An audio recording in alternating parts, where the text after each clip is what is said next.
one more time again, Judge. All right. Your name, spell your last name. My name is William Wunderlich. My last name is spelled W-U-N-D-E-R-L-I-C-H. I am a United States Magistrate Judge for the Eastern District of California, assigned to the courthouse in Yosemite National Park. Wonderful. And Justice Manukian, your turn. Okay, my name is Patricia Bamatre-Manukian, B-A-M-A-T-T-R-E-M-A-N-O-U-K-I-A-N, and I currently serve as an Associate Justice on the 6th District Court of Appeal. We're all ready to go. Hey, good morning. Good morning. My name is Patricia Bamatre-Manukian, and I currently serve as an Associate Justice on the 6th District Court of Appeal. It is my great pleasure today to interview my friend and former colleague, the Honorable William M. Wunderlich, for the Appellate Court Legacy Oral History Project. Judge Wunderlich currently serves as a United States Magistrate Judge for the Eastern District of California, and he is assigned to the beautiful courthouse in Yosemite National Park. We will be conducting our interview today in his chambers in Yosemite. So, Bill, let's begin in Nebraska, where you were born and raised. Can you tell us a little bit about your early life, your family, your siblings, your mom and dad, and life in Nebraska? I was the third of 5 children, and please let me apologize at the outset. I've been having a problem with a little bit of flu lately, and my voice is not what it should be, but I'll try to keep it up as high as I can. My parents ended up having 5 children total. I was the middle child. I was born in Lincoln, Nebraska in November of 1946. When I was about 1 year old, my father, who was a master craftsman, a master watch repairman, he was a clockmaker, watchmaker, and he trained under that and achieved his status as a master watchmaker. He got his training in Lincoln. He had an opportunity to buy a business, an ongoing jewelry store in Creighton, Nebraska. Now, Creighton is not to be confused with Creighton University, although they do have something in common. Edward Creighton and his brother strung the telegraph lines across Nebraska and the Midwest in general, and Edward Creighton was the one who endowed Creighton University, but that's in Omaha. And then he had a small town up in Knox County named after him. I'm not at all sure that Edward Creighton ever visited Creighton, Nebraska, but the people, the Creightonians, were very proud of the fact that their town was named after Edward Creighton. We moved there when I was 1 year old, and I was raised there until I left Creighton at the age of 17 to go to the university in Lincoln. Can you tell us a little bit about your mother? My mother was a high school graduate. Both of my parents were high school graduates. Neither of them had any college education at all. My mother was a high school graduate. She was a stay-at-home mom through most of my upbringing. When I was in high school, and there were still 2 kids coming behind me that were 4 and 5 years younger than I am, but they were pretty much on their own. They were probably in what you would call junior high. We didn't have junior high back there. They were probably in the 7th or 8th grade. My mother got a chance to buy a flower shop across the street from my dad's jewelry store. So she bought the flower shop. My mother had never done flower arrangements in her life, but she bought the store, and the owner of the store promised to show her how to do flower arrangements, and she did. And my mother did very well as a florist. And she kept that business until, I'm thinking she must have bought it in about 1962 or thereabouts, and she held it until about 1972. So she was a successful florist, and they had the wedding business coming and going. My dad had the wedding rings, and my mom had the flowers. So they had a lot of business going on in your town. And how many people lived in your town? Well, I can tell you that with near certainty because it hasn't ever changed. When I left for the university in 1964, there were 1,400 people in Creighton, Nebraska. In 1987, I went back to the University of Nebraska, where I was given an alumni award at the halftime of the homecoming game. And we went a few days early so I could check out my old hometown. And when I got back 20 years later, it was 1,410 people. So it might be as much as 1,420 by now, because another 20 years have passed. It's a town built along a long main street. It has no traffic signals. I suppose, other than being named for Edward Creighton, its claim to fame is Creighton, Nebraska was supposed to have the third finest drinking water in the state by test. So that was a big deal. And what high school did you go to? I went to a Catholic school. My family was Catholic. All my brothers and sisters graduated from St. Ludger's Academy. That's Ludgers. I'm not sure who St. Ludger's was. I've forgotten now over the years. I think he was some sort of a dragon slayer or something, but in any event, it was the only, or certainly the largest, Catholic school in the county. And you have to know a little about the county I grew up in. The county was Knox County. It's a largely rectangular county. Creighton, at 1,400 people, was the largest of the 8 communities in the county. And they ranged down to as low as 150 people in a town called Center, which was the county seat, and it, believe it or not, was in the center of the county. So there wasn't much imagination in the names back there, but there were no other Catholic schools in the county. Creighton St. Ludger's was a magnet school for Catholic families from all over the county. It was a very good school. The School Sisters of St. Francis were the nuns that taught the classes, and they lived up on the top floor of the school. And we had, not Jesuit, I can't remember what denomination of priests we had, but we had a Monsignor who had a parsonage on the school property, and as well as an assistant, and they taught classes as well. And also our Monsignor was our basketball coach. So they did a little bit of everything. Several roles, and I understand you were the valedictorian of your graduating class. I'm proud to say I was, although I have to add very quickly that there were only 21 kids in my graduating class. Still, that's quite a distinction. And then you went on to the University of Nebraska. Correct. Now, why did you choose that college? Probably mainly finances. The nuns at St. Ludger's desperately wanted me to go to Marquette, and I was accepted at Marquette. But it was way too expensive for my family. My family had no money for college finances. I mean, we were getting by all right. We were, by Creighton, Nebraska standards, an upper middle class family. But in terms of paying for tuition and things like that, I mean, the college loans, you keep in mind this is 1964, the loan business wasn't what it is now. You couldn't just walk into the desk at some office at the college and immediately qualify for student loans. So I was looking to finance my own college education, and I did it through a combination of things. I got a grant from the government. I don't remember the name of the grant, but it was for a grant for people that were agreeing to major in engineering, science, or teaching, I think. And it was a grant that paid about half of my tuition, and I was lucky enough, my grades were good enough in high school that I was given a, what is it called, university, the governing board of the university would give scholarships to the top 250 graduates statewide, and I was one of them. And that paid for the other half of my tuition, and so it was largely financial.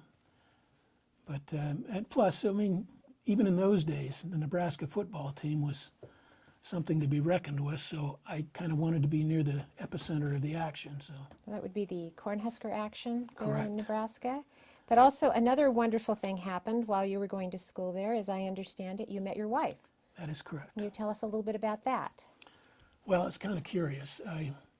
I went off to the university from a small town with visions of being a big stud on campus and dating all the women from, you know, like every young man coming into the university plans.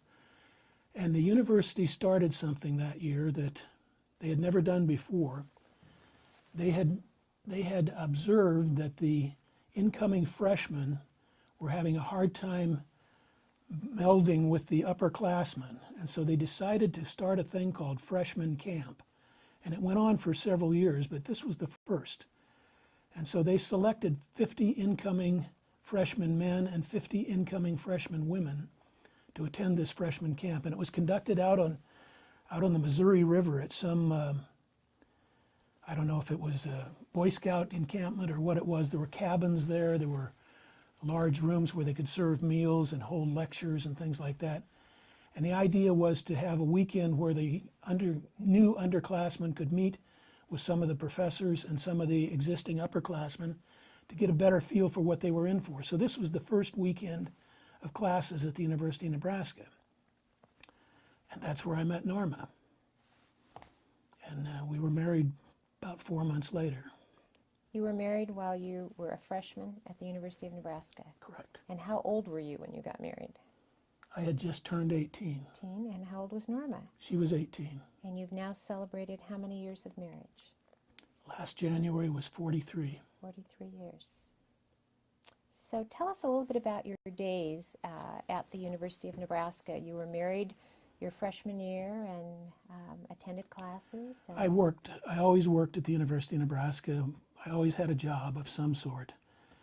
But meeting Norma was the best thing that ever happened to me, because instead of having to work at carrying like a drive-in restaurant or something like that, I got a job in a cancer research laboratory, which is a very strange thing, because I have to back up and say that I went to the university to major in engineering because that's what that grant said I had to major in. I wasn't interested in science, I wasn't interested in teaching, so I chose engineering. And I was completely out of my league. The math was way over my head, and I just hated it. And then I found out that if you once had the grant, you could go ahead and change your major and they wouldn't take it away from you. So I literally sprinted over to the political science department and changed my major to pre-law with a political science major and a minor in American history.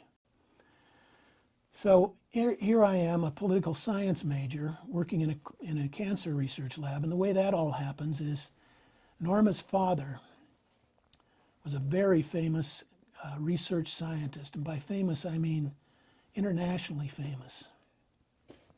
When he eventually retired, he had, you've heard the old phrase, publish or perish. Well, he had, to his credit, when he finally retired, 160 publications and 4 books. His subject area was cellular physiology. And he ran this lab out on the East Campus of Nebraska. Lincoln has 2 campuses, the downtown campus and the East Campus. The East Campus is where the agricultural college is. And they gave him a lab down in the basement of the plant research building of some sort out there. And that's where he conducted research. And so he said to me one day at the end of my freshman year, "What are you planning to do for the summer?" And I said, "Well, I'm going to look for work, obviously." So I've got my wife to support. And he said, "Well, how'd you like to work in my lab?" So I came over, and pretty soon I was culturing and scraping and changing human lung cells and examining them under the microscope. I was the grunt man in the lab, obviously. I prepared the muriatic acid that they used to sterilize all their glassware, and I ran things through the autoclave, and I mainly was a cleanup guy, but they gave me a little side stuff to do, I think really to justify in their own minds that they were paying me to do this, and that I wasn't just the boss's son-in-law. And so anyway, I got lucky there. And then when Norma's family left for California, which I'll elaborate on in a minute, we lived with them until they left in January of 1967 for California. Then we moved into student housing out at an abandoned Air Force base outside of Lincoln. And I got a job running the student union on the East Campus. I was the night manager. So I had to make sure the pool table was in good shape, and I didn't have much to do, but it was a job. And so that's what I did with my days. I mean, I studied, obviously, but I kept busy with a lot of little side jobs.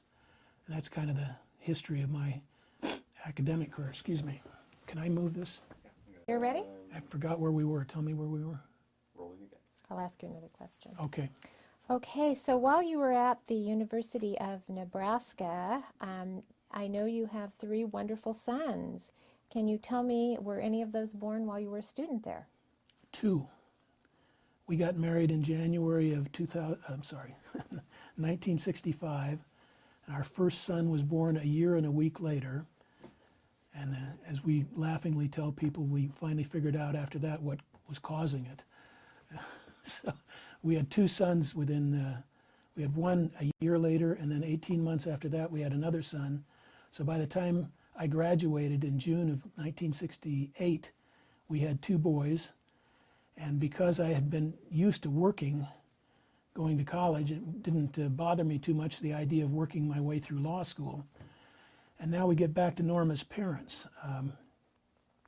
Her father, in his day, was perhaps the most widely known scientist in his field. I tell people jokingly that growing up in Creighton, I spent my summers fishing in farmers' ponds for catfish. Norma spent her summers following her father around Europe because he would teach classes during the school year, and then in the summer he would be asked to give speeches all over Europe. So she'd be in Heidelberg or Edinburgh or someplace like that spending her summer.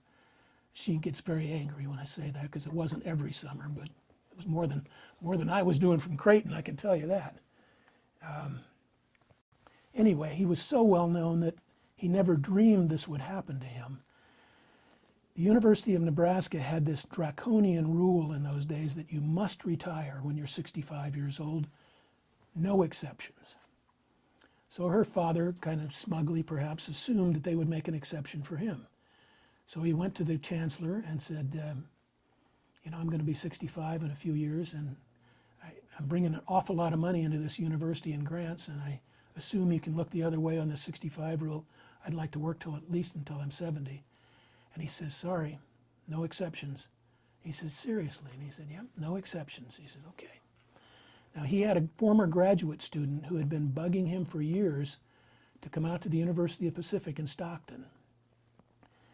Now, UOP has a pharmacy school, and they offered him a position directing graduate research. So at about the age of, well, let's see, they moved in 67 and he was born in 06, so he was 61 years old. He moved his wife and their belongings out to Stockton, California, built a house. They were raising Old English sheepdogs at the time, so they bought a place out in an area they had no idea whether it was a good area or not. Fortunately for them, it's turned out to be one of the finest neighborhoods in Stockton, and their property's worth a lot of money. But he raised sheepdogs. He continued his graduate research and happily retired when he was about 70. He's one of the men that should never have retired because he languished in retirement and died when he was 72, I believe. Something like that.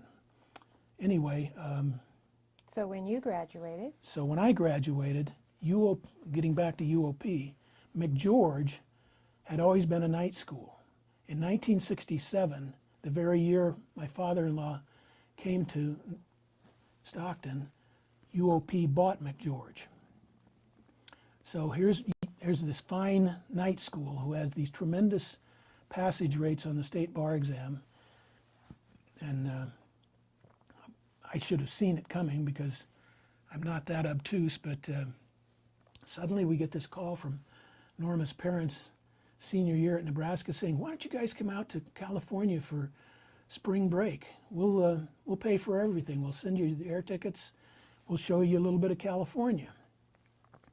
We fly into San Francisco. We end up in downtown San Francisco on a cable car. Then we end up at Lake Tahoe. And then the real reason for the visit sets in. I end up in an interview with Gordon Shaber, the dean of the McGeorge School of Law. My father-in-law had set all this up, and Dean Shaber interviewed me, asked me what my LSAT scores were, offered me a 2/3 scholarship to go to McGeorge. And so I accepted and told my parents-in-law I was going to go to McGeorge, at which time we started house hunting.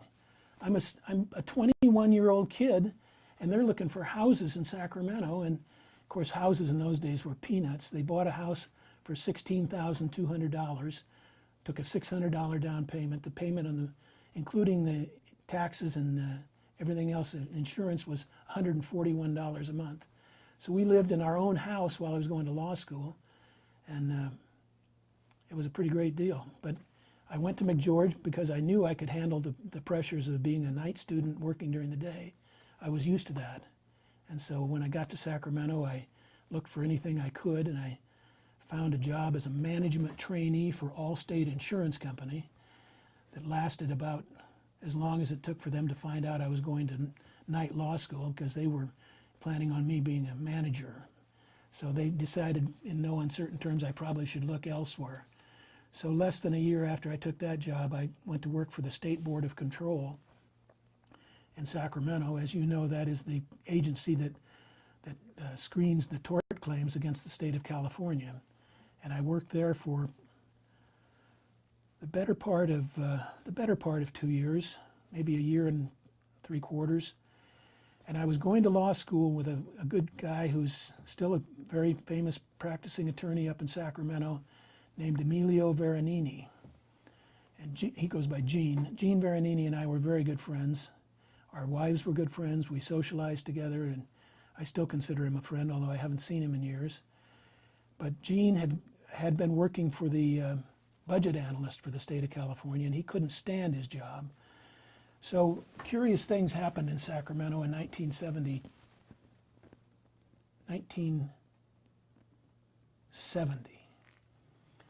You may recall, if you're not a student of California history, you won't recall this, but in 1968, for the first time in as many years as anyone could remember, the Republicans were able to wrest away from the Democrats the speakership of the state assembly. And a guy named Bob Monaghan from Lodi was put in, or from Tracy was put in as Speaker of the State Assembly. Well, in 1970, the Democrats got it back. And the way they got it back was a guy named Bob Moretti from Los Angeles area became Speaker because he promised committee chairmanships to several Republicans if they would vote for him. So he had several people switching sides, and one of the people that switched sides was a guy named Paul Priolo, who at that time was the Republican representative representing Santa Monica. Now that tells you how long ago this is. A Republican representing Santa Monica. In those days, a Republican represented Santa Cruz too. So we're talking ancient history here. But in return for their votes, Moretti created several new environmental committees. The environment was just becoming an issue in those days. It was becoming the kind of a cause celeb, and the cutting edge guy in the state assembly. Yes? Do you want to go back to? You were talking about John Moretti. Okay, Bob Moretti repaid his debts by creating new environmental committees. Now, before that, as I was saying, the leader in the environment was a Sacramento Democrat named Ed Zeberg. His name was spelled Z''Berg. And Ed Zeberg was the be-all and end-all in the environment. Well, Moretti reasoned that the environment was too big an issue for one committee. Zeberg had the Environmental Quality Committee. So he created two new environmental committees. He gave one of them to March Fong, who later was known as March Fong Yu, who we all know went on to other offices in state government. And the other committee, the Planning and Land Use Committee, he gave to Paul Priolo. But he wasn't so confident of Priolo that he was going to let him run amok, so he stacked his committee with Democrats. There were more Democrats than there were Republicans on the committee. Well, anyway, these new committees were created, and these guys over in the State House were looking enviously at these jobs, and my friend Gene Veronini landed the job as the chief consultant to the Planning and Land Use Committee. So he calls me in the spring of 1971 and says, we're in our third year at McGeorge at that time, and he said, you know what? Our committee has been informed that we're entitled to two consultants, a senior consultant and an associate consultant. Would you be interested in the job? Of course I was, and the pay was better than what I was making across the street, so I hung up my job over at the state and went across the street and started working with the state legislature. And it was a fascinating time, and it ties in a little bit because that's what gets me to Monterey County. We worked on a number of issues on the Planning and Land Use Committee. The most interesting to me was preserving the California coastline, what eventually became Prop 20. In those days, we had competing bills from Alan Cerroti and other people. Every year they were introducing these bills. Every year nobody could agree on anything. Eventually it went to the voters in the form of Prop 20, forming the Coastal Commission. Well, in those days, the direction of the coastal preservation wasn't clear, so Priolo decided that the smart thing for his committee to do would be to conduct a series of hearings up and down the state on the coast. Of course, the fact that those were nice little boondoggles didn't have anything to do with it at all. So we started in San Diego. We did a 3 or 4 day hearing down there at some nice hotel, I'm sure. I don't remember where. Then we went to Los Angeles. Then we skipped Monterey because we were offered the opportunity. There was a lobbyist working in Sacramento at the time. I can't remember his name. His brother was a famous author. Anyway, he represented the Dole Corporation. And he offered us a de Havilland Otter, an 18-seater plane with wings above the windows so everybody could see everything. He offered to fly us from the executive airport in Sacramento all the way up to Eureka and back at about 500 feet above the coast so we could get a good look at the coast. Now, again, it wasn't without a price. His company was developing a place called Sea Ranch, which is a big development now, but in those days it was very tenuous. We landed at the Sea Ranch airport. They had vans waiting for us. They whisked us away for wonderful hors d'oeuvres and stuff, looking over the ocean. And Conrad, no, I'm sorry, I can't think of the name. Anyway, then our final hearing was in Monterey. And it was in the spring of 1971. And we went down and we stayed at what at that time was called the Mark Thomas Hyatt House, or the Mark Thomas Inn. It's now the Hyatt House. And we stayed at there for 3 days and had hearings, and I just fell in love with the Monterey Peninsula. I mean, honest to heavens, it was the most beautiful place this kid from Nebraska had ever seen. So I went back to Sacramento and I said to Norma, we got to raise our kids down there. You know, at that time our kids was 2. Well, by the time we got down there were 3, because another one came along I'll tell you about in a minute. But anyway, I fell in love with the Monterey Peninsula in 1971. 1972, I took the bar, and here's where the third son comes in. Norma announces to me in the fall of 1971 that she's pregnant. Typical of my good planning, my son Brian was born on the well, let me back up and say, I was still working full-time the summer of the bar exam. And Veronini and I were both sitting for the bar exam, and we were both jealous of each other, so neither one of us got any time off, except weekends, of course. And we were taking a BAR review course down at McGeorge at night, and we were doing pretty well on that. So I was pretty confident. But then we decided, they came to all the committees. 1972 was an election year, and the speaker announced all the members want to be able to go back to their home districts and campaign. So I want all the bills cleared out of committee by such and such a date. It was a Thursday. And so we did that. We got all the bills out of our committee on Thursday. Then we got Friday off. I got Monday off, and the bar exam started Tuesday. So I had a 4-day uninterrupted study period. Problem is, Brian was born Sunday morning. So I never had this option with the older 2 boys. No one ever offered me the opportunity to go in and watch them be delivered. They offered me that option with Brian, and I declined. I was studying my criminal law outline out in the waiting room, so, you know, I regret that, but I did what I had to do. And so I get down to McGeorge later in the morning, my study group says, where have you been? I said, well, my wife just had a baby. Well, we got the bar exam coming up on Tuesday. You know that, don't you? I hadn't forgotten, guys. So took the bar exam, started Tuesday. Middle day was the multi-state, and the third day was all essay. And they tell you not to study during the bar exam. Well, forget about it. At the end of the first day, I could see what subjects we'd covered in essays, but I knew that there were only 5 subjects covered in the multi-state. So I'm studying all night for the multi-state. I take the multi-state. During the multi-state on Wednesday, my brother-in-law Jim Pace has to come up from Stockton and bring Norma and Brian home from the hospital. I couldn't even do that. And so then I studied again Wednesday night because I could, there were 16 subjects on the bar in those days, and I knew which ones we'd already covered, so I concentrated. And I have to tell you, I would never repeat this. I mean, it's 30 years now, so I guess the statute of limitations has passed, but I knew when I walked out of there that I had passed the bar exam. And I also knew that I probably would never sit for it again if I didn't, because I never could have done a better job than I thought I had done. And I did pass. And now we'll get back to Monterey. I passed the bar exam. I got the results in November. One of the worst days of my life was December 13th, 1972. That's the day I was sworn in to the Eastern District of California and sworn in before the state Supreme Court in Sacramento.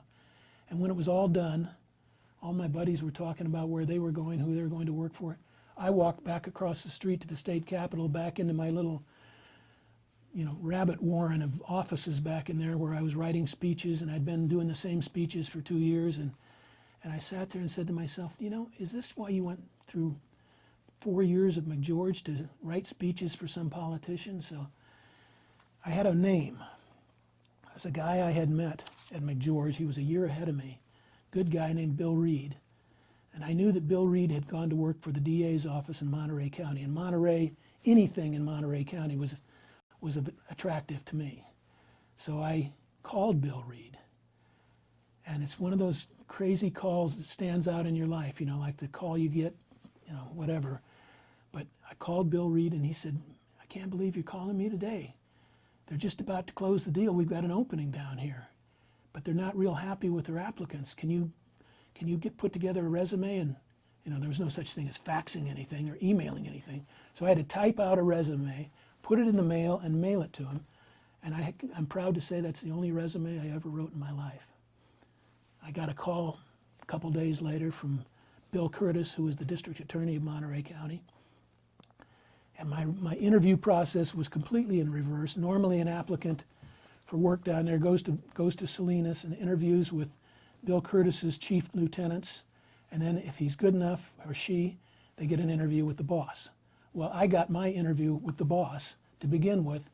The director of corrections in those days was a guy named Raymond Procunier, and he had an office, of course, in Sacramento. And Bill Curtis calls me and says, "Well, I'm going to be in Raymond Procunier's office tomorrow. Can you come over and meet me?" And at that time I was wearing a mustache, and not a very good one, by the way. And so I went over and interviewed with him, and he says, "I like everything I see. I want you to come down to Salinas and meet with my chief deputies. And by the way, lose the mustache." So I did. I went down to Salinas and interviewed with this old warhorse of a prosecutor named Ed Barnes, and he wanted to grill me on Miranda. That was a big issue still in those days. And I of course, had the law school take, constitutional right to remain silent. And his retort was, "Well, what's that got to do with the truth?" That's hard to argue with. And then I interviewed with John Phillips, who is now a retired Superior Court judge in Monterey County. At that time was one of the assistant DAs. And then they put me in the library. And I sat in this library for what seemed like 2 hours. It was probably 45 minutes. And they came in and they said, "Okay, you've got the job. When can you start?" And I said, "Well, what are you talking about?" And they said, "Sooner the better." And I said, "Well, I've got a house to sell. I've got 2 kids in school. I've got a family to move, and I've got to find a place to live down here. You got to give me some time." He said, "I'll give you till the 1st of February. So that's what I got. And that's when I started, was the 1st of February. We rented a house out in Carmel Valley. We sold our house in Sacramento for what we thought was a killing. We bought it for $16,200, sold it for $19,400. Thought, what? There just can't be any better than that. Now that same house would sell for $80,000 or $90,000. Probably. It's not in a very good neighborhood, but it wasn't that bad in those days. So we moved down to Carmel Valley and rented a house, and I went to work as a prosecutor, first in Salinas, then eventually in Monterey. And I had a pretty storied career in the DA's office down there. I don't know if you want to get into that or not. I'd like to ask you a little bit. Your third son is Brian, and your first and second son's names are? Bob and Bill. Okay, so Bob and Bill, obviously Bill's named after you. Mhm. Is Bob named after anybody? My older brother. Your older brother. And is Brian named after No. anybody? No. Okay, so you moved your family down to Monterey and started as a young deputy DA. As I understand your career, you worked yourself up very quickly in the DA's office and you handled a number of very serious prosecutions.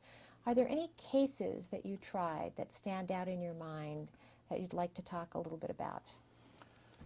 Well, clearly, I wouldn't say it was the most publicized, but the most difficult case I handled in the DA's office was a quadruple murder in the city of Seaside, where a young man named Harold Bicknell stabbed to death his grandmother, his maternal aunt, and two of his cousins, and he did so in consort with his 17-year-old girlfriend. And it was a crazy case. It happened in August of 19.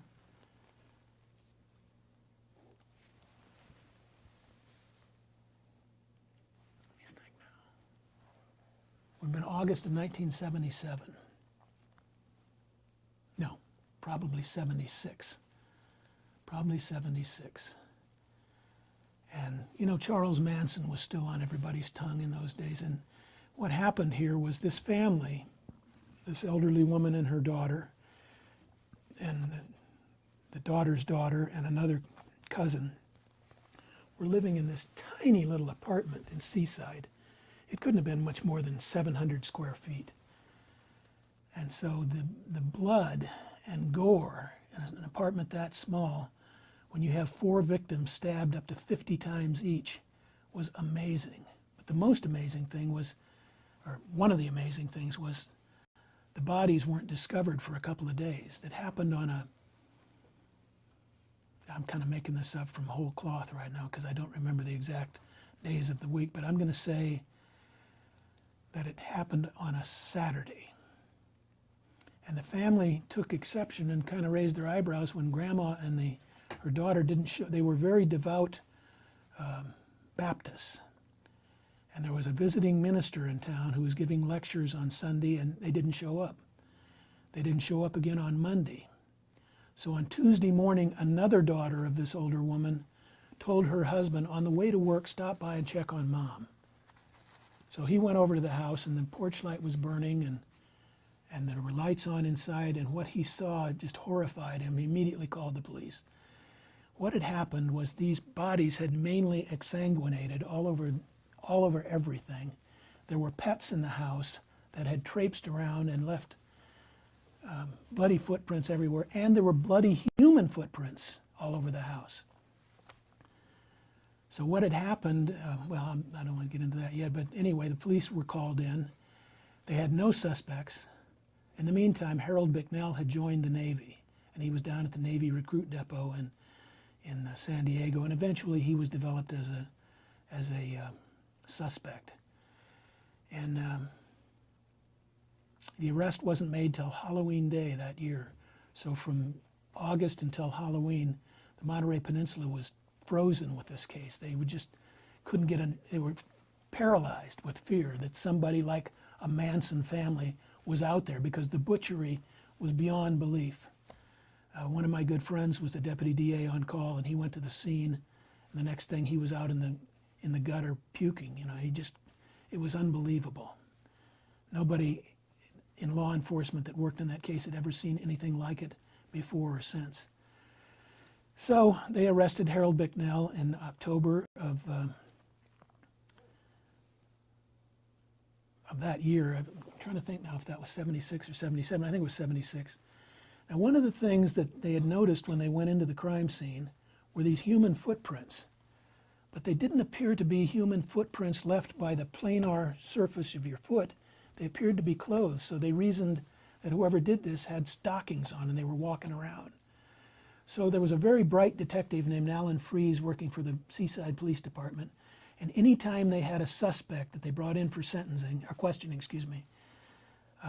he would have them put on a pair of nylon socks and step in paint and walk up and down these long strips of butcher paper. And they would have one for each possible suspect. So after they made the Bicknell arrest, they were in consultation with a criminologist, or it's not the right word, and I wish I could think of his name. He's from San Francisco. He's a very famous, he does autopsies and things like that, and he's very well known, but he advised the cops in the DA's office that he had gone to a lecture by this scientist from the University of North Carolina at Greensboro, who was the foremost expert on footmarks. I say footmarks, not footprints. Footmarks in the world. She was studying at the caves over at Olduvai Gorge, and she came eventually and testified for me in the trial, and by the time the trial was over, she had been invited by Mary Leakey to come and study with her at Olduvai. So they brought Louise Robbins in, and they said, "What do you need?" She said, "Well, I want to examine these footmarks that you have on this butcher paper." And what they had done at the scene is they had sprayed the entire apartment. It wasn't much of a spray because it was a very small apartment, with whatever it is that brings out the blood, makes it stand out very obviously for the photographers. And then they took a special camera that they would put on a tripod or a four-pod directly above the footprint, and they would take it, and the photograph they got was the real dimensions of the footprint. It didn't have to be measured against anything. So she had these footprint photographs, and she had these butcher paper strips, and she said, "What I want is a quiet room and leave me alone." And they said, "We want you to tell us if you can identify any of these people that have walked in this paint as possible suspects."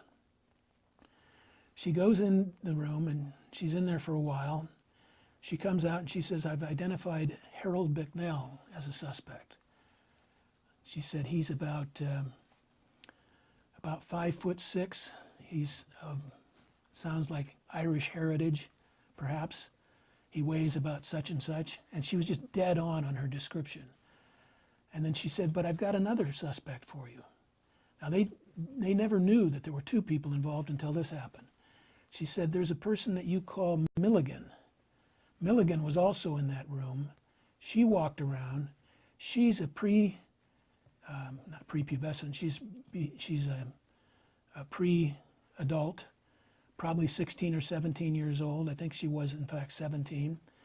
Her family comes from the British Isles. She's about 5'8", and describes her to a T based on these footmarks. And so then they go out and they get a statement from, of course, they got a statement from Bicknell down at the Marine Recruit Depot in San Diego, so they already had his confession. And then they got Milligan's as well. And they solved it that way. And then to put on the trial, you know what Kelly Fry hearings are, where you have to prove for scientific evidence is widely accepted, where it's never been admitted in court before. We had a huge Kelly Fry hearing in the case involving the admissibility of Dr. Robbins' testimony. My opponent in the case, by the way, was a well-known Monterey County defense attorney named Larry Beagle. And to this day, he's unhappy about the verdict because, in all candor, later Louise Robbins was discredited. But Harold Bicknell, I'll finish the story and tell you why it didn't do Harold Bicknell any good. We tried the case over a long period of time, and verdict came in. Judge Jim Leach was the sentencing judge, and he sent sentencing for a Monday morning in Salinas. And on Sunday, about 4 in the afternoon, I got a call from Larry Beagle saying, "How would you like to interview my client prior to sentencing?" And I said, "Well, you know, I'd love it." And he said, he's also asking for Bob Russell. Bob Russell was an investigator with the DA's office that Bicknell had a special affinity with. In fact, I'll just tell you a funny little side story. After Bicknell had confessed, I left out a part. I'm sorry. There's a huge gap in this story. When they went to San Diego to arrest Bicknell and get his statement, well, the big thing in those days was hypnotizing witnesses. So the police chief in Seaside was invested 100% in the idea of hypnosis. So he tells Alan Freese, "You get this guy to a therapist or get him hypnotized or don't come back, because I want a hypnosis report on this guy. So after they get the confession and everything, then they take him to against everybody else's advice, they take him to a hypnotic expert who starts cajoling him, and well, Bicknell never did go under. He kept doing these little jerky things to suggest that he was under hypnosis, and he would never give up anything under hypnosis. So after it was all over, he and Bob Russell, getting back to his affinity for Russell, they sat out in the parking lot of the hypnosis doctor's office on a curb, and they were singing. They both like country music, and they were singing, "Please Release Me." So he wanted Bob Russell. And Bob Russell and I went over and spent the entire night at the Monterey County Jail and interviewing Harold Bicknell, in which he had denied everything on the stand. And of course the confession in San Diego was the result of a polygraph, which we couldn't get in, but he confessed to everything on the witness stand, everything, and offered to testify, and did testify against his cohorts. So the fact that Louise Robbins was later discredited doesn't do Harold any good on appeal, because he's still got that big fat confession waiting for him when he comes back. So anyway, it was a very interesting case. Many in Monterey County think it was probably the cause celeb of that century down there. It's the largest multiple homicide in the history of the county.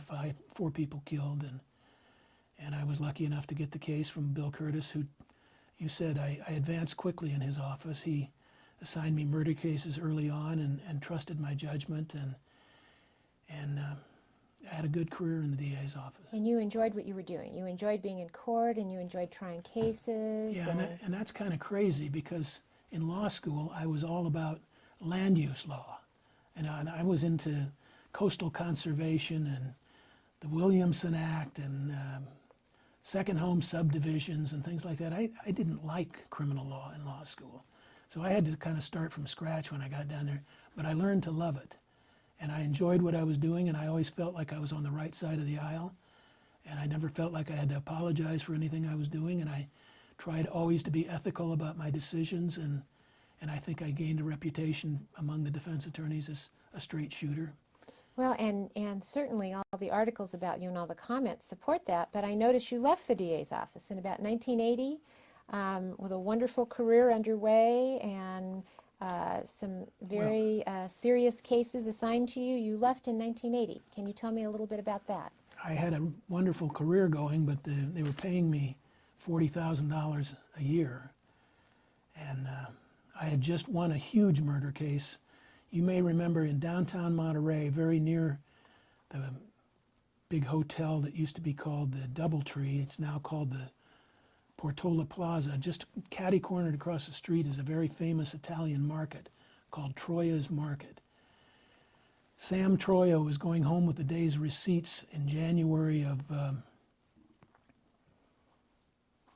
1979, and he was shot to death brutally in the street by one of his former employees who knew the ins and outs of the business. He knew Sam would have the money bag. And he bragged about it later, how Sam had dropped like a buffalo, and he used the money for drugs, and he already had 9 felony convictions. So I got that case, and I got the death penalty on him in February of 1980. And on the crest of that publicity, and they had a big article about me in the Monterey Herald, a Sunday feature article, not unlike these articles they've been running on me up here in Yosemite. And on the crest of that publicity, I decided it was time to leave the DA's office and maybe make some real money. So I announced that I was leaving the DA's office, and I was going to start a partnership with my former colleague in the DA's office, Gary Gray, who went to McGeorge with me, who actually went to Nebraska with me, although I did not know him at Nebraska. He was a Phi Delta and I was an ATO, and our paths never met, but we met and became close friends in law school. In fact, I helped him get his job in the DA's office, and then he left in '78 to take an insurance defense position with Bob Anderson up in Oakland, And in 1980, he called me, he said, what would you think about leaving? How about you and I just put a shingle together and try our own hand? He said, I talked to Bob Anderson about it, and he says, I'll buy stock in the firm anytime. He said, I think we can make a lot of money. So we announced that we were going to do that. Well, no sooner did that run in the press than I got a call from Donald Hubbard, who was the named senior partner in an AV firm in Monterey called Thompson and Hubbard, which does civil litigation. They represent a lot of big business interests on the peninsula, a lot of restaurants, a lot of car dealerships, stuff like that. Don says, Bill, Ralph and I'd like to talk to you. Ralph was Ralph Thompson. So I went over and talked to him. I had to do that without Gary because Gary was up in Oakland. I told him, I'll be your eyes and ears and see what these guys have to say. Well, they said, we want you to come to work for us. And I said, well, you probably didn't read that article close enough, Don. The whole purpose of what I'm doing is so I don't have to work for anybody. I want to be a partner. And he said, we're offering you a partnership. You can come in as a partner, both of you, and start from square one as a partner in the firm. So, and they offered me a 50% pay increase instead of taking a pay cut and having to, collect my own law library and those things. They had a beautiful law library. They had beautiful offices looking out over Lake El Estero in Monterey. And it sounds like a dream transition, but it wasn't for me. I got into civil litigation and civil practice, and I found that I was a slave to my timesheets and calls at home at night from clients, and I can't tell you how much I missed the courtroom. Nobody in civil practice makes any money in the courthouse, but I always loved the courthouse, and I missed the courthouse. And so finally, after 2 years of this, I called Bill Curtis's assistant over in Salinas, and I said, Tom, I really would like to come back. And he said, well, it's funny you'd mention that. Gene Martinez is leaving for Fresno, and we've got an opening. Why don't you come over and apply? So I did, and I went back into the DA's office in October of 82. 82. And I'd be lying to you if I didn't tell you that I didn't have some judicial aspirations at that time. I had in mind running for judge, and I thought I would run better as a deputy DA than as a practicing lawyer. And I did run for judge in 1984 in the June election, and I was immensely popular in Monterey County in those days. There were 19 law enforcement agencies in the county. I had the endorsement of all 19. The biggest business interests in Monterey County are the shippers in Salinas and the restaurant or business industry over in Monterey. I had all of their endorsements. I had everybody. And even with all of that, I barely defeated the guy I was running against. He outspent me 2-1. And when the dust settled, I think the final count was 49.1 to 50.9 or something like that. It was about 1.5% that I won by, which I like to call a landslide. You ran against a sitting judge. I did. And tell us a little bit about that experience. I know for many years in many counties there were no open seats to run for, so there were trends developing statewide to run against certain sitting judges. But tell us a little bit about that experience. Well, it was not a pleasant experience. I'll start with that. I found that the sitting judges felt compelled to circle the wagons around the incumbent, whether they really believed he was going to be a better judge than I or not. I mean, I know these judges in Monterey County, and I know they knew that I would be a better judge than this guy was. But nonetheless, they all circled around him and protected him. But notwithstanding their endorsement, I won the endorsement of the 2 major newspapers in Monterey County, and that's probably what carried the day. I didn't run against him on any I can't define a particular reason. It wasn't like he had made a palpable error that cried out for a challenge. He just was not a good judge. His background was with the CRLA. He had come through Salinas and had a cup of coffee back in about 1977, and that was his total contact with Monterey County. In 1980, when Jerry Brown was rotating out of his second term, he sent various of his lieutenants around the state as judges. He sent a guy named David Pessanen to Contra Costa County, who was defeated in the same year that I defeated my guy by Rick Flyer, who's now a retired judge over in Monterey, in Contra Costa County. He sent Maurice Jourdain to Monterey County. Now, Mo Jourdain was, if he was nothing else, he was a wonderful guy. He's a great guy, but he's a lousy judge, you know. As I told people during the campaign, being a judge isn't, you know, practicing law isn't like going to the garage and taking the bicycle that you haven't ridden in several years and just pedal down the driveway. You've got to be up on the law, you have to be current on what the rules are, and you have to be in control. And that was my big objection. I did not think that he was a judge in control of his own courtroom. And apparently the voters agreed with me. So I won the election in June of 1984, but he would not leave office and let me be appointed. So he stayed in office until the bitter end, which is 12 noon on the first working Monday the following January. That's when his term ended, and that's when my term started. I was sworn in that afternoon. It was January 7th, 1985. Happened also to be our 20th wedding anniversary. Just one of those coincidences.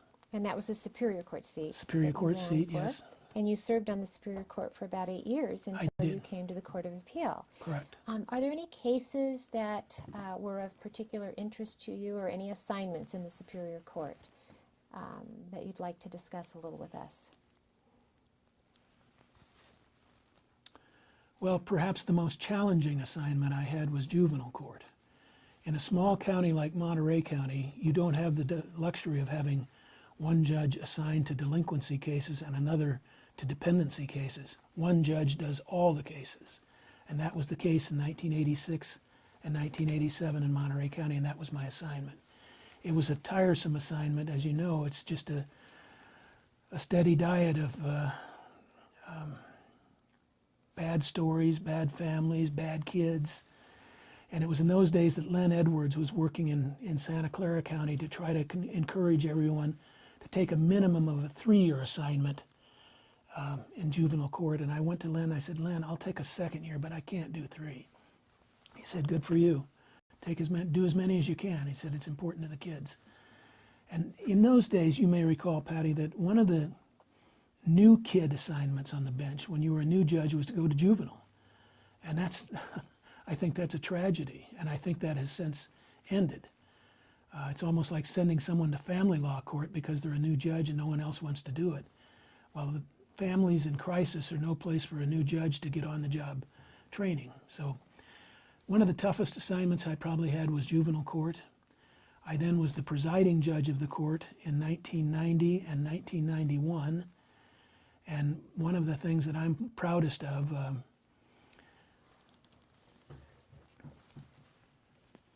I don't know if I can get these dates right, but sometime prior to 1991, one of our judges fell down or went down on the golf course with, curiously enough, an aortic valve problem, and he had to have an aortic valve replacement. And unlike me, who was out for a month, he was out for like 6 months because he was waiting for a human valve replacement. And so there was a long period of time when we were down his position and we were short another position because we'd had a judge retire, and Judge Bill Curtis, who used to be my boss in the DA's office, was then a Muni Court judge, and he had been elevated to Superior Court, but he was slow to come upstairs because he was trying to get everything wrapped up down in municipal court. And so John Phillips at that time was the PJ, and he said, this is crazy. You guys got to help me out here. So what I did, and what I might be most proud of during my career as a trial judge, is I went to Monterey and I collapsed the calendars down so that I could run Monterey by myself.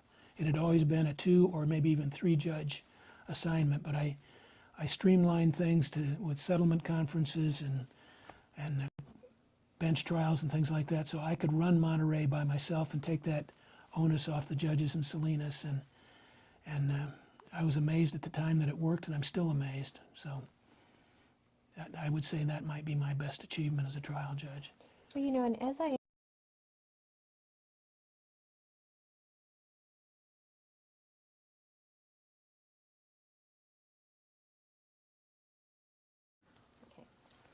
So, Bill, when you were serving on the trial bench in Monterey, I'm of the opinion that it was probably during that time that you started thinking about the Court of Appeal. I've known you for many years, and I know that you think about your next career move and you begin to plan for it.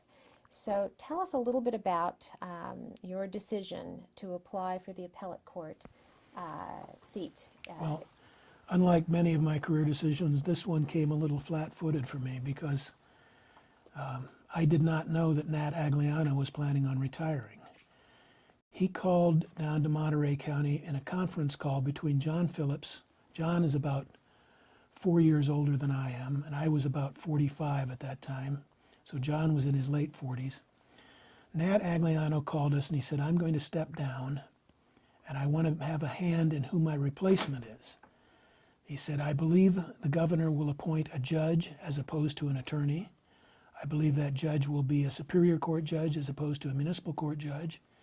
I believe that judge will be a Republican.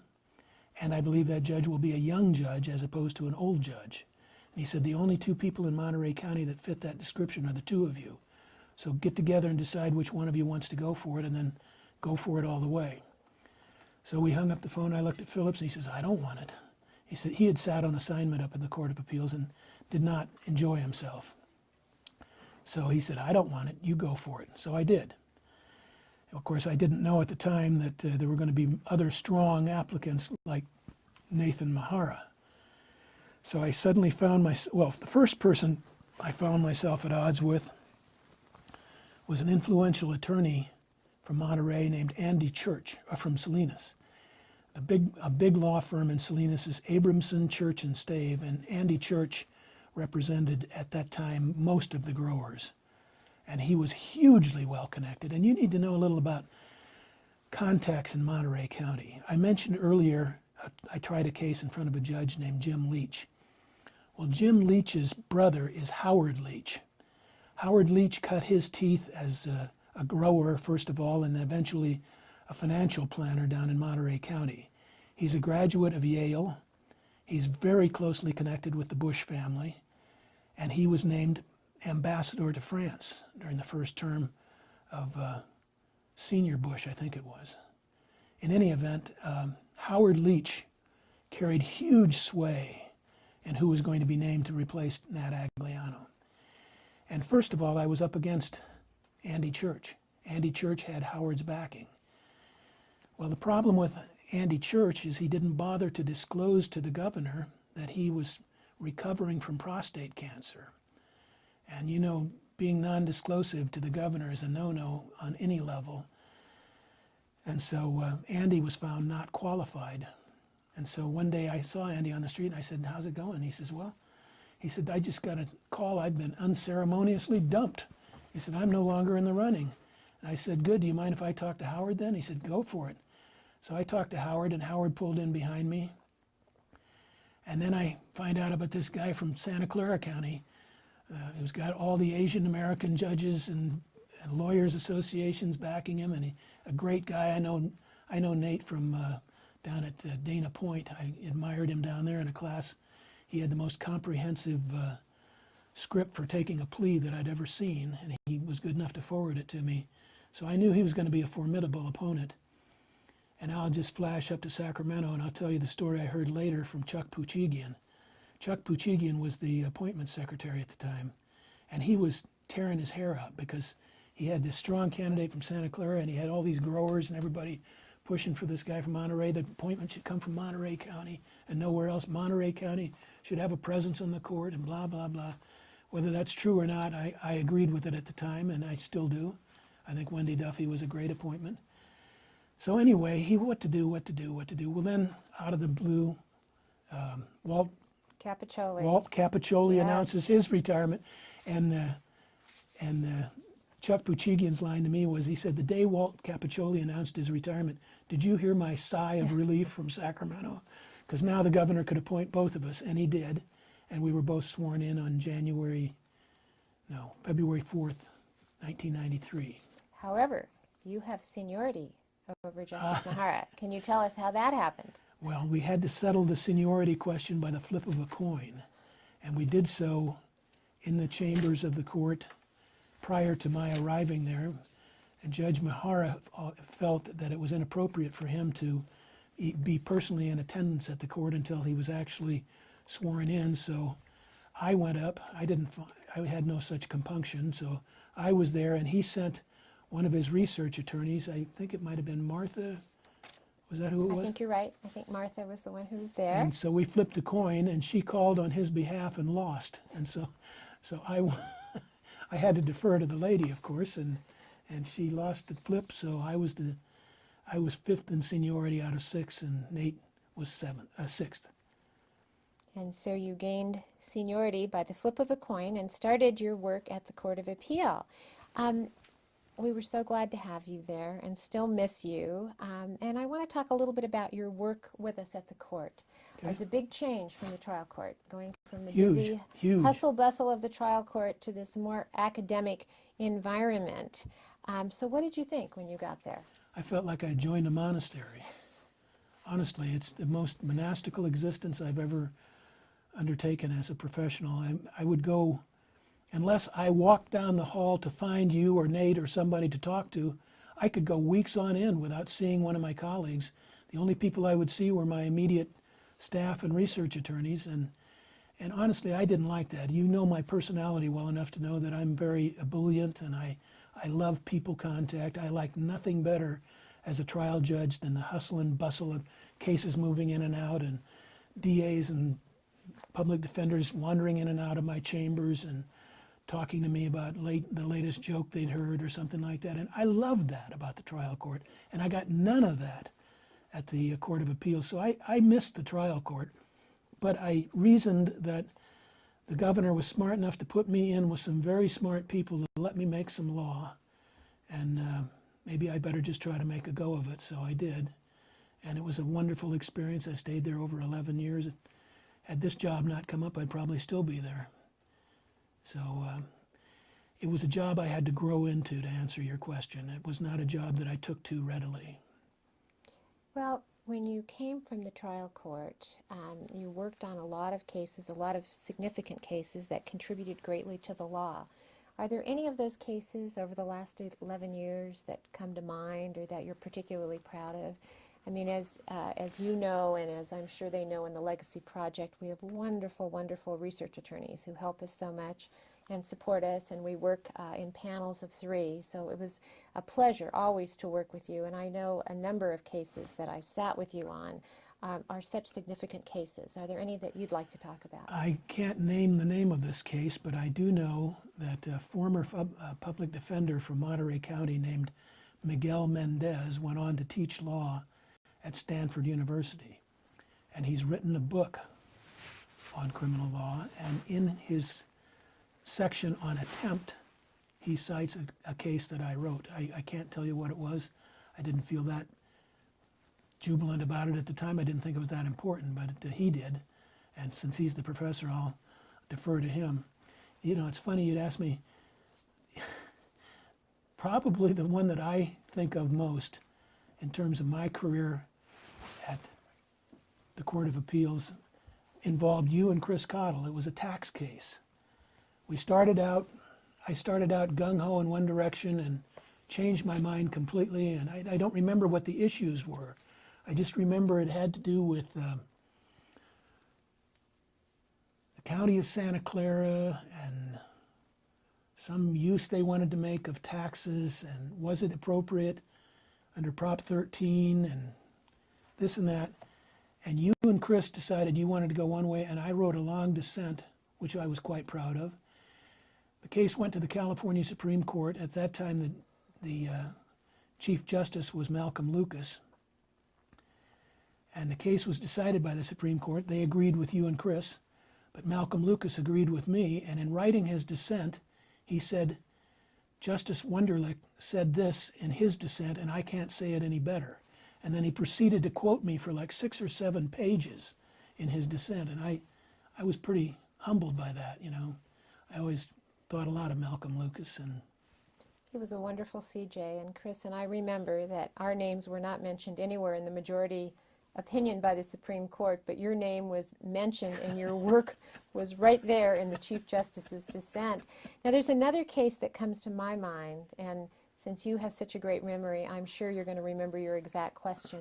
It was my case, and it involved goats. And the goats would wander from their property onto their neighbor's property because they were in search of the females. The male goats were looking for the females, and they would break down the fence. And one day, one of the individuals on the female goats, if that's what you call them, that property was leading the male goat back and injured himself, fell and injured himself because he was struggling with the goat, and he brought an action against the owner of the male goat.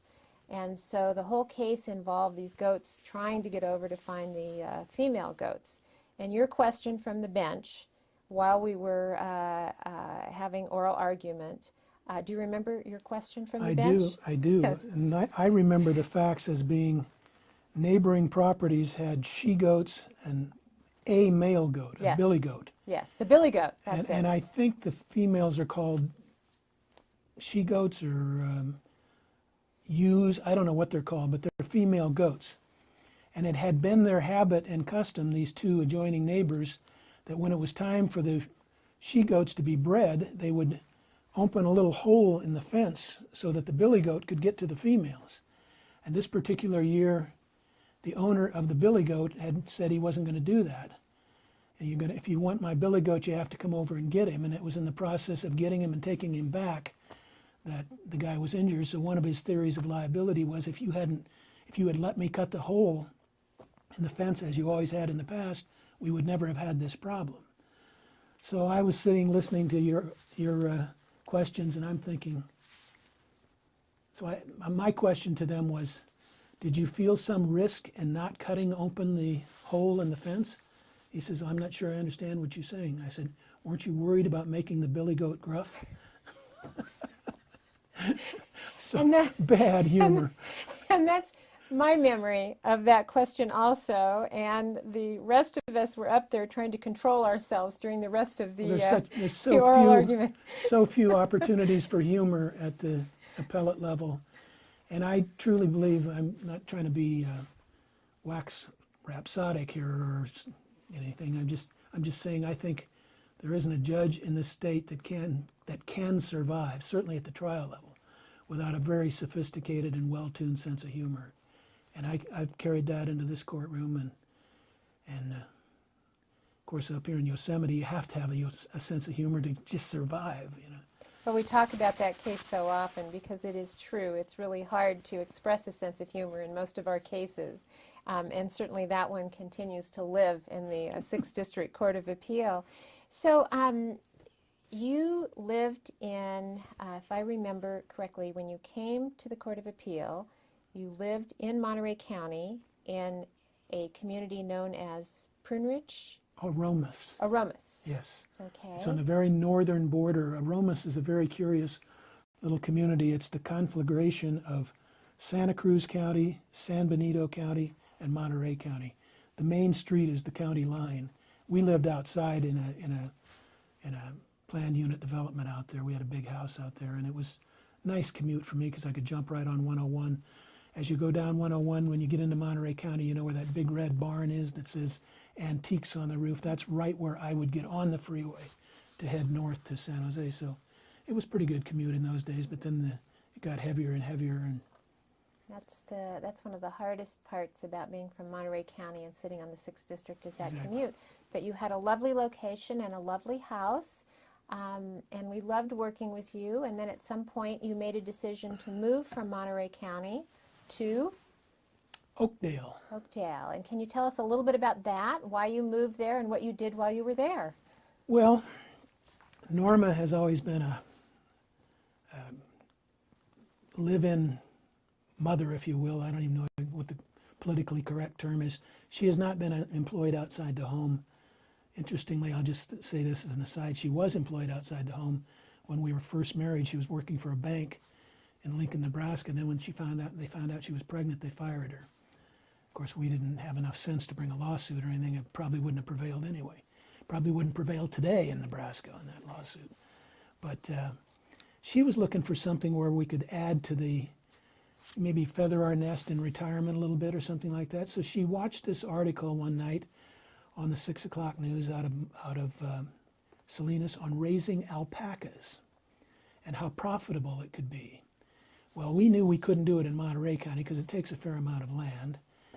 So, and the other thing that was coinciding with this was we were getting hit with these incredible earthquake coverage premiums on our house. I mean, they were jumping from like $300 to $900 every 6 months. It was just driving us crazy. So I'm saying to her, I think we need to get out of here. I think we need to find a place where we can get some land and maybe pursue this alpaca thing. So we looked around and looked around. We found a little ranchette over in Oakdale that had 5 acres of land, all flat, all irrigated. It was a 2,300 square foot ranch style house with a 1,600 foot barn with the big access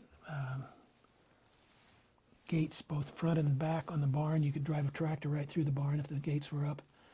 And so it was perfect for what we wanted, except that we needed a pasture shelter. So we built that within our first year there and put that out. And we did our best to ensure ourselves that we could raise alpacas in Oakdale.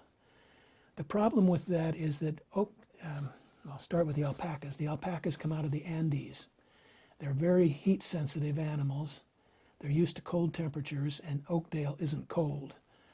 And so we tried to create a way to ensure that our alpacas would be safe during the heat of an Oakdale summer. So we built a big shelter we built a fence around it, and then right out in our yard we built a shelter, and in the middle of the shelter we put down a big trail of pea gravel with soaker hoses underneath it so that we could turn on the soaker hoses and make that wet gravel on demand, because the heat exchange on an alpaca is on its belly. And we thought maybe we could make it work that way. Well, we bought 2 gelded males, they're called. They're castrated males. They knew they weren't going to be good enough for breeding stock, so they were castrated, and they're very cheap. I think we paid $1,000 perhaps for each of them. And they were our guinea pigs. And we realized in the second summer there they weren't doing well. And this was now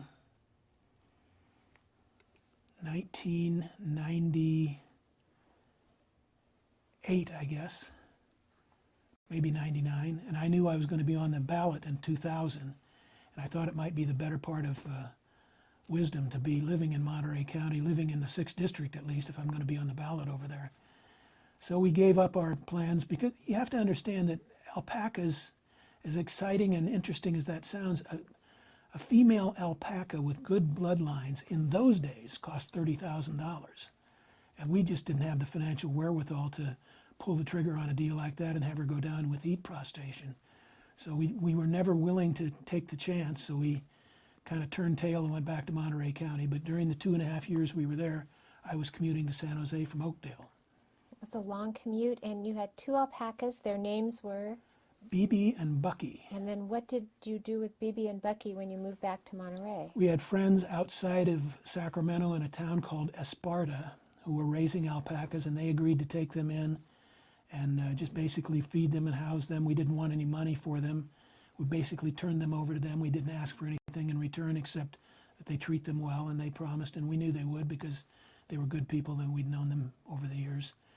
And so we basically gave them away and gave away the equipment we had bought to the people in Esparta, and just turned our backs on the project. It was I hate to call it a failed experiment, but in all reality it was. And so we came back to Monterey County and ended up buying a house along the Salinas River south of Salinas, and that's where I commuted from for the last several years of my career. And you were on the ballot, and you were reelected. And I know your wife, who was a wonderful person, would call this adventure in raising alpacas another chapter in Bill and Norma's Excellent Adventure. She loves that reference. And I've talked to her about that before and the many exciting things that you've done. Well, let's talk just a little bit about your days as a judge, a trial judge and an appellate court judge. What do you think are the most important qualities of an outstanding judge, whether you're in the trial court or the appellate court? I think the most important qualities of a judge are on that thing over on my bookshelf over there. Can I see that? It's a quote from Socrates. I've kept this with me every day that I've been a judge in my life. It says, 4 things belong to a judge: to hear courteously, to answer wisely, to consider soberly, and to decide impartially. And I think if you can do those things, you're going to be a great judge. That's my motto. And I know for all the days we worked together, that was always on your bookshelf, and certainly those are the qualities you carried with you throughout our time together. What advice would you give to trial judges and appellate judges? Looking back now at both your trial career and your appellate career before leaving to go to the to become a magistrate, what advice would you give? Well, my advice to trial judges would be, because I was an appellate judge, the same advice you and I got in Judges College: make a good record. But in terms of appellate judges, most of the appellate judges in this state are a lot smarter than I am. I don't know that I have any right or any ability to advise them. I will tell you, just as an aside, I hate to get off track here, but some appellate judges from around the state have come up here to visit me. I had Jim Lambden from the 1st District walk in here one day coming right off the John Muir Trail. He still had his hiking clothes on. I took him to my Rotary Club meeting over at the Ahwahnee. Then I got a call from Ken Yeagan one day. Ken has a place over in Mammoth on the other side of the park. He can't get back and forth when Tioga Road isn't open, but in the summertime, he comes up and oftentimes we'll shoot across, and he and I will go to lunch together. And I've got all these business cards over here. I don't know if you can see this pile. These are all judges who all over the nation, all over the world, really. We get visitors from all over the world in this park, and if they have anything to do with the law, well, they have to come in and meet the magistrate judge in Yosemite. So I get these people walking in all the time. So getting back to your question, what my advice would be, just stay with the appellate work until you're not enjoying it anymore. I would still be there if this job hadn't come up. I loved my work on the appellate court. I had great lawyers, great staff, great colleagues, and things had changed a little bit in our court when Chris Cottle departed. A new PJ took over with quite a different management style, but you adapt to those things. We're all big people. I would still be there, because especially with the state's new program now, that if you work for 3 years beyond your 60th birthday, you can earn some additional money. Well, I'm 61. I'd still be working. I'd be churning out the cases and earning that extra bennies from the state. I probably would have stayed there till I was 63. But this job did come up. It did come up. You learned about it, and you decided this is what you wanted to do. What interested you about this, and why did you decide that you wanted to leave the wonderful academic halls of the 6th District to come out to Yosemite? To answer that question, you need only walk out in my parking lot and look around. I live in the greatest concentration of natural beauty in the world. I live in a 2,100 square foot house that's 5-minute walk from my court. I was commuting 70 miles in each direction to get to Salinas from Monterey, or to get to San Jose from Salinas. There isn't a better job in the judiciary anywhere in the United States, and I'll tell you a story. There may be. When you become a federal magistrate judge, you need to know that this is an entry-level position, like the old Muni Court position in state court judging. So you go to baby judges school. That's exactly what they call it. So I went down to baby judges school in San Antonio. There were 20 of us there. Of the 20, 18 had no prior judicial experience. One guy from Ohio had a few years on the state court bench, and I had 20 plus years in the state court. So they put us in a big horseshoe, and they put us in alphabetical order. Naturally, Wunderlich, I'm last. And they start with Lincoln Almond, a guy from Rhode Island. And they wanted everybody to introduce themselves, tell where you sit, what your assignment is, so forth and so on. So I had my speech ready. As I told the folks down in Monterey the other day, I was ready to tell them I have the finest judicial assignment in the nation, bar none. And the second person to speak, his last name starts with a C, his name is George Cannon. George Cannon says, well, I'd like to introduce myself, and pleasure to meet all of you. I'm the magistrate judge on the island of St. Croix. I thought, oh, Lord, I've got some major competition here. Maybe there is a better assignment. I don't know. I think George works a lot harder than I do because he's got piracy and drug interdiction and things like that going down in the U.S. Virgin Islands. So I do believe that an argument can be made that this is the best judicial assignment in the nation. And I've always loved Yosemite, and I knew that if I didn't go for it, it wouldn't come up again for probably another 8 to 20 years. I am the 11th judge to hold this position, even though this position has been in effect since 1920. So 88 years, 11 people, that's about an 8-year average. And that's probably what I will do. What is your term? Your term is 8-year 8 term. years. And then after 8 years, And anytime you're ready. You asked me what the term in office is. The term when you are appointed to a magistrate position by the appointing powers, by the way, are the sitting district court judges of the Eastern District, or whatever district you're being appointed in. And they appoint you to an 8-year term. At the end of your 8-year term, you can apply for a reappointment if you wish. When you apply originally, there's a merit evaluation committee appointed to evaluate you as a candidate. And when you apply for reappointment, a similar committee is appointed to evaluate you as a candidate for reappointment. Most magistrate judges, I think almost without exception, I think there was one fellow in Hawaii that did not get reappointed where he wanted to, but most are reappointed if they want to be, and then it's another 8-year term, and you're not locked into anything. You can serve at the end of 8 years. You have vested in the federal retirement system. So after that, you're just building up the percentage of your stipend. You know, but they go in 8-year increments. okay, and so you're in the middle of your first 8-year. I'm just finishing my 4th year, starting my 5th. That will be on the 30th of April. And what types of cases do you hear? I hear mostly what you saw in court this morning, Class B misdemeanors. It's a curious thing to me, coming over from the state courts. In the federal court, they have 3 classes of misdemeanors: Class A's, Class B's, and Class C's. As long as it's either a B or a C, a B has a possible fine of $5,000 or 6 months in custody. You do not have the right to a trial by jury. So almost all of the Code of Federal Regulation charges that are brought here in my court are Class B misdemeanors. We keep them from beginning to end here in the court. I see them through status conferences, and then I try the case if necessary.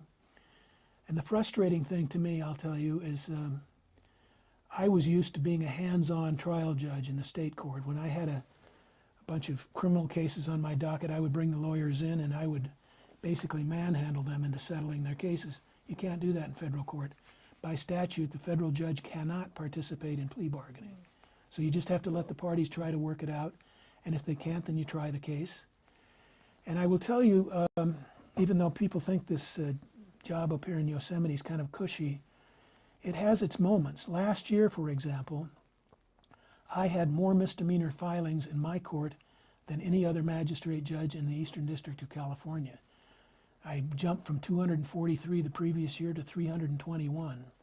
And now those cases all get arrested in the summer, then we try to get them tried in the fall. Well, this year that proved to be a problem because I had medical problems in the fall that carried over into the winter. I had to have surgery. So now I'm trying the cases that go all the way back to last summer's arrest. But we're pretty current. I think the oldest case on my docket might be maybe 2 years old. I'm guessing, but not much more than that. In addition to these cases, you shared with us in Monterey that you handle a lot of habeas matters also? I do. The Eastern District of California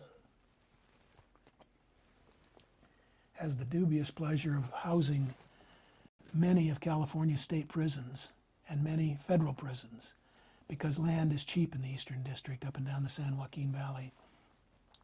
because we have so many prisons and because they are all chock-a-block with prisoners who have nothing better to do than crank out habeas corpus and prisoner civil rights cases, we are inundated. We have in the order of 1,400 to 1,500 filings in Fresno alone every year of these kinds of cases. The magistrate judges expect, or the district judges expect the magistrate judges to work these up and handle them. So I get upwards of 300 of those cases a year, about half and half divided between prisoner cases and habeas corpus. But lest you think me too put upon, I have 2 elbow clerks, one working on the prisoner cases and one working on the habeas cases. So I have a lot of help. So how are you enjoying being back in the trial court again? You started in the trial court and here you are back in the trial court again. I love it. I really enjoy the trial court. It's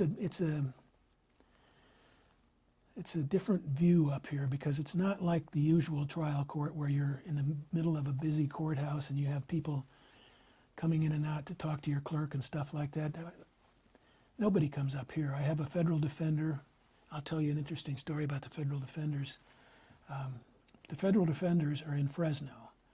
They appear telephonically anytime except Tuesdays, and then they send an attorney up here on Tuesdays or to try a case if the case has to be tried. So I don't have attorneys wandering around. My prosecutor is not an attorney. She's a third-year law student and she's a park ranger who has legal training under their standards that allows her to serve as the legal representative for the law enforcement agency up here in the park. So I just don't have the give and take. I have my bailiffs, I have my clerk, and that's fine. But it's not like being back in the trial court per se. I love being on the bench. That part I will always love, no matter what I'm doing. And that is my first joy, is to go into a courtroom and hear that all rise and get up there and start cranking out some business. And what do you see for yourself in the future, Bill, in terms of I can your tell you judicial exactly career? what I see in the future for me, assuming that the gods allow this. I see myself working 4 more years or 6 more years, depending on what the federal government requires of me. There's a proposal in the federal Congress right now to require magistrate judges to work until they're 67 before they can draw retirement benefits. Right now the rule is 65. If they change it, I will stay till I'm 67. If they don't, I'll leave when I'm 65. And my plan at that point is to move back to Monterey County, particularly to Pacific Grove. And Norma and I have a plan that we don't want to have to use a car. We want to park the car and be within walking distance, as we are here, of the market, of the post office, of the cleaners, that sort of thing. So my plan is to retire to Monterey County. I may call Marcia up in San Francisco and see if she's got any work for somebody that wants to sit on assignment, maybe in a criminal case in Monterey County. I think I would find that interesting, but I don't know that she would. I hope she would, but I might do. I'm sure she would. I'm sure she would. You've been a trial judge, an appellate judge, now a trial judge again in the federal system. So I know they're always looking for people with wonderful experience. Well, tell me a little bit about Norma. She's been such a great support to you through the years. Norma is a saint.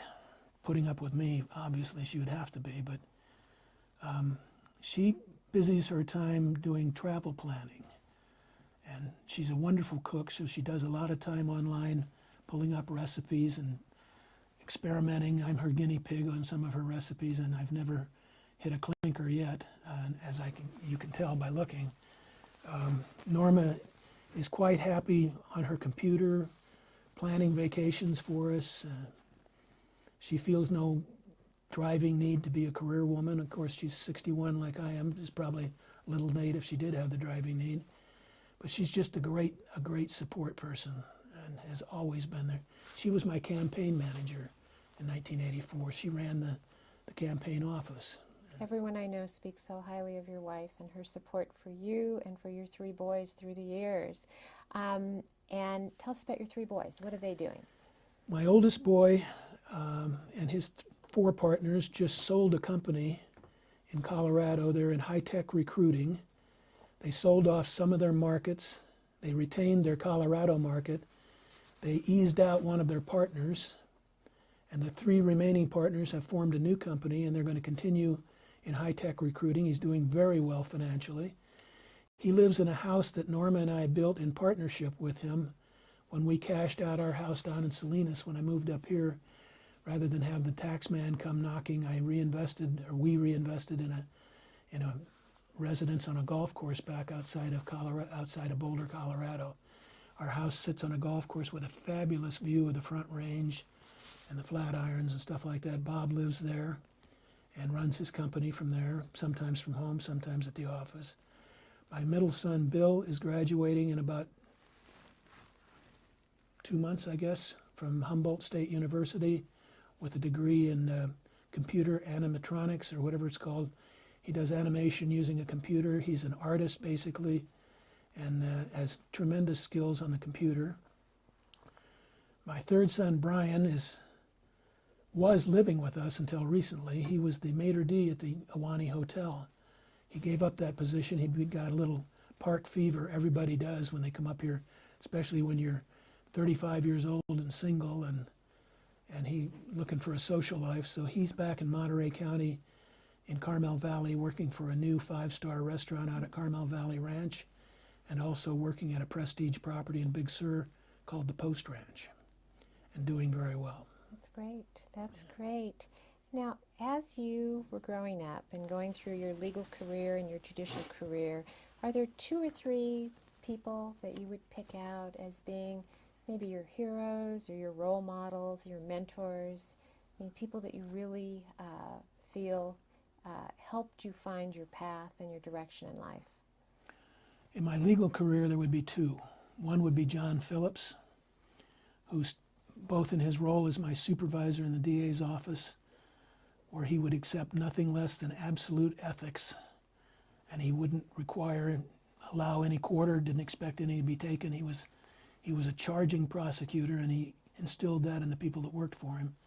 And then he became a great Superior Court judge, and he was a great colleague when I was a Superior Court judge.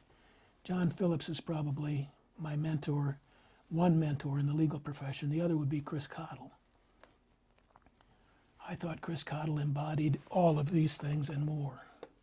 You know, Chris Cottle is a genius, and he just doesn't get any better as a judge than Chris Cottle, whether it was when he was in Santa Cruz as a trial judge or in the Court of Appeals. Chris is my hero. Now, in terms of life inspirations, would be my father. This is hard for me to talk about, but my father contracted polio when he was 3 years old. And he lived on a little farm in rural Nebraska with his parents. This was he was born in 06. This would have been about 08 or 09. I'm pointing this out to give you an example of what a tough son of a bitch he was. He got polio. Both of his legs were implicated. He could not walk. He was taken to a convalescent hospital in Grand Island, Nebraska, which wasn't that far from where the farm was, except his parents had no car. So he was in this convalescent hospital about 100 miles away for a year, and his parents visited him once in a year. And I just think that anybody that could bear up under that is pretty amazing. So he was able to fashion a profession for himself, raise 5 kids. He was the strongest man I've ever known, both physically. Of course, he spent his entire life walking on crutches, so his upper body strength was legendary.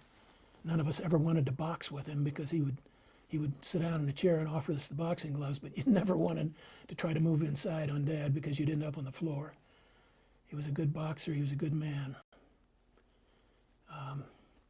He took a blow that would have left anyone else as a quavering victim, and he turned it around and made a life for himself and his family. What an amazing father you had, and your mother. What amazing parents. Solid role models who really dedicated their lives to their families. I might tell you that this I was watch... going to ask you about that, because I know... This watch is a Hamilton self-winding watch When I graduated from high school in 1964, Dad had me come down to the jewelry store. I never worked for Dad. My other brothers worked for him in the back room repairing watches. I never had that proclivity.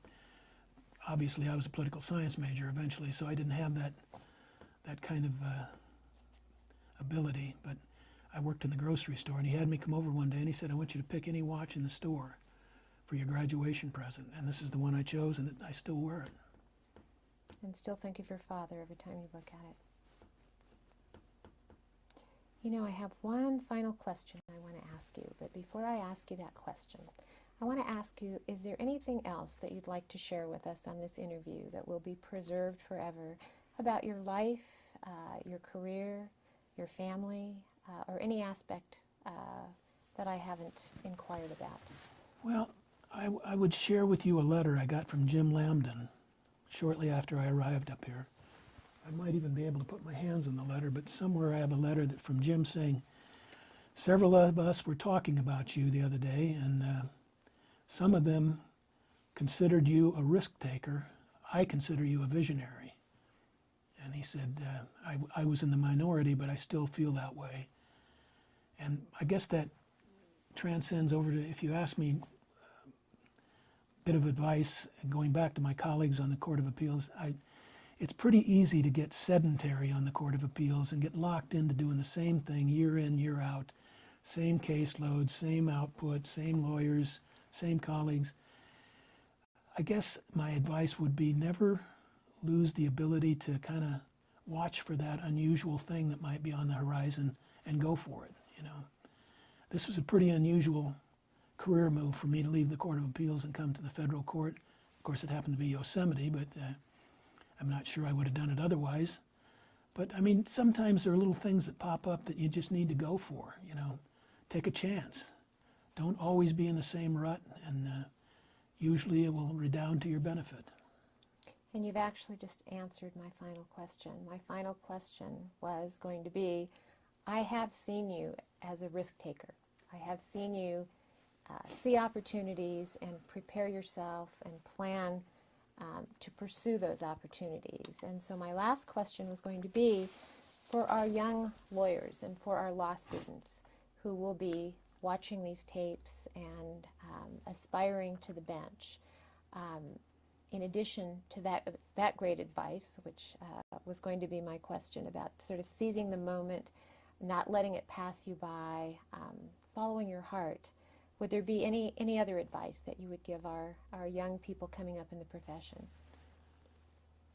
No, I think I've said it. Never, ever let yourself get locked into a rote drill. Most of these people are very bright. Obviously, they're graduating from law school.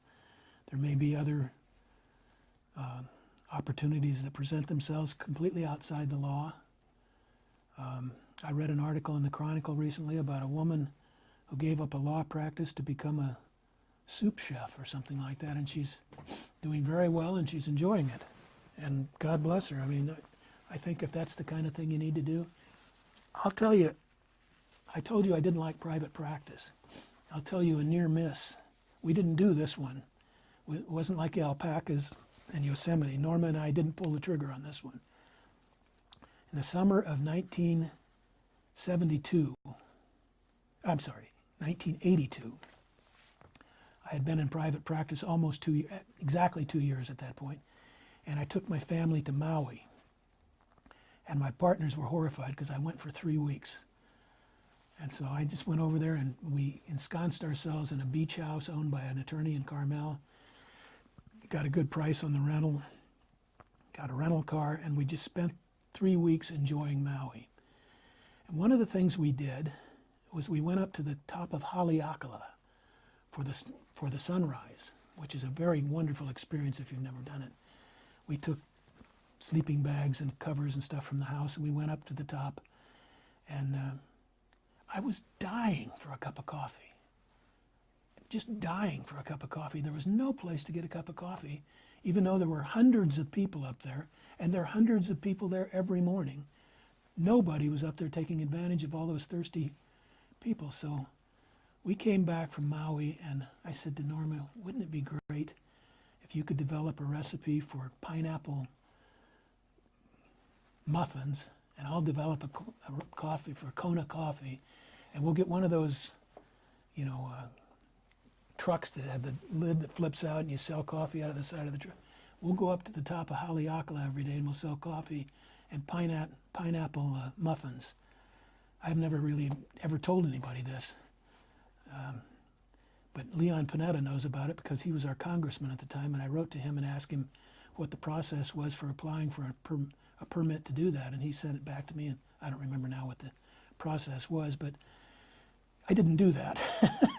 That's one of the crazy things I didn't do in my life, but I wish I had, you know. In some ways I wish I had. Well, you know, let me take that back. I don't wish I had. I've had a wonderful career as a judge. Anybody else can sell coffee and pineapple muffins on Haleakala. Nobody still is, by the way. Nobody has ever jumped on that. I can't believe it.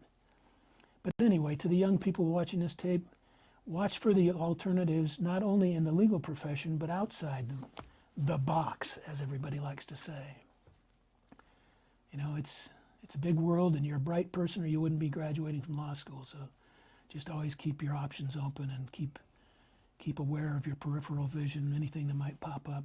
And don't be afraid to pursue it. And we at the Court of Appeal, everyone sends their best. Everyone says hello. We miss you. We love you. We follow your career. We wish you the best. We wish you happiness in all your adventures, and we're just all standing by to see what your next adventure is going to be. So thank you very much for the interview and for your time and for for sharing your life and your words of wisdom with us. Well, thank you for allowing me to do Larry King Live in Yosemite. I think that wraps it up. All right, we're all done.